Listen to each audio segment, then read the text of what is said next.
నాగేశ్వర నాయుడు ఆంధ్రప్రదేశ్ పాలయేకరి చైర్మన్గా నేను పనిచేస్తున్నాను. రాయలసీమ ప్రాంతంలో పాలయేకరి కులానికి సంబంధించి 7 ఉపనామాలు ఉన్నాయి. ఈ ఉపనామాలతో పాటు ఓబీసీ జాబితాలో చేర్చేదానికి మంత్రి సబితమ్మను కలిసేదానికి మా కులస్తులతో పాటు ఇక్కడికి రావడం జరిగింది. అందులో భాగంగా మేము మంత్రిని కలవడం జరిగింది. తర్వాత కులపరంగానైతేనేమి చైర్మన్ పరంగా మేము మంత్రి గారికి రిప్రజెంటేషన్ ఇవ్వడం జరిగింది.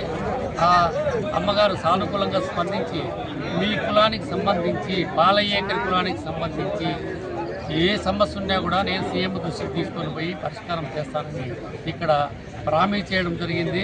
అందులో కూడా ఇక్కడ మా కులానికి సంబంధించిన నాయకులు కూడా ఇక్కడే ప్రాంతీయంగా ఆయనకు చాలా సన్నిహితంగా ఉంటారు కాబట్టి వారి ద్వారా కూడా ఈ సమస్యను సీఎం దృష్టికి తీసుకొని పోతాయి సమస్యను పరిష్కారం చేస్తాను.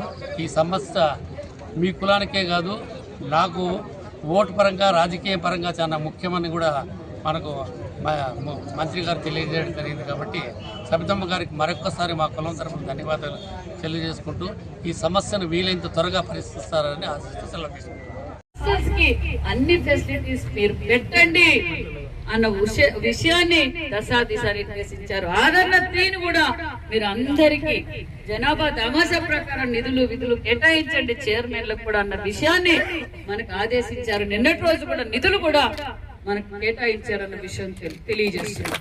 మరి అంతేకాకుండా మరి చంద్రబాబు నాయుడు గారికి ప్రతి బీసీ కులం మరి ఉప కులాలు ఎన్ని ఉన్నాయి ఏమైనా విషయము అవగాహన ముఖ్యమంత్రి గారు ఉంది. మరి ఇంకా కొంతమంది అసెంబ్లీ అడుగు కూడా పెట్టలేదు, వారికి కూడా అవకాశం కల్పించాలన్నదే ముఖ్యమంత్రి గారి లక్ష్యం అన్న విషయాన్ని కూడా మీకు తెలియజేస్తున్నాం. అంతేకాకుండా ఏదైతే పెద్దలు చెప్పారు అన్న నందమూరి తారక రామారావు గారు మరి బడుగు బడిగిన వర్గాలను గుర్తించిందే అన్న నందమూరి తారక రామారావు గారు అన్న విషయం మీకు తెలియజేస్తూ మరి ఈ విషయాన్ని మరి ముఖ్యమంత్రి గారితో కూడా చర్చించి మరి ఖచ్చితంగా సెంట్రల్ లో మనకు బీసీ నుంచి ఓబీసీకి తీసుకురావడానికి మరి ప్రయత్నం చేస్తామన్న విషయం కూడా తెలియజేస్తాం. గతంలో చేసింది మనమే, ఇప్పుడు చెయ్యబోయేది కూడా మనమే అన్న విషయాన్ని కూడా మీకు తెలియజేస్తూ పెద్దలు కోరినట్టుగానే దగ్గరలో డైరెక్టర్లు కూడా వేస్తాం. మరి నాగేశ్వరరావు గారు చెప్పినట్లు నాగేశ్వర నాయుడు గారు చెప్పినట్లు మీరు కూడా కూటమి ప్రభుత్వానికి ఎల్లవేళలా అందుబాటు సహకరించండి. ఎందుకంటే అతి తక్కువ కాలంలోనే ఈ రోజు రాష్ట్రం అభివృద్ధిలో పరుగులు పెడుతుంది.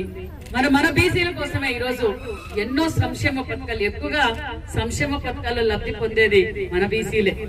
మొన్నటి రోజు మెగా డిఎస్సీ ఇచ్చాం. ఆ డిఎస్సీలో ఎక్కువ శాతం మన బీసీ బిడ్డలే ఉన్నారు. ఈ రోజు పరిశ్రమలు తీసుకొస్తున్నాం. మరి పరిశ్రమలు తీసుకొస్తే మన బీసీ బిడ్డలే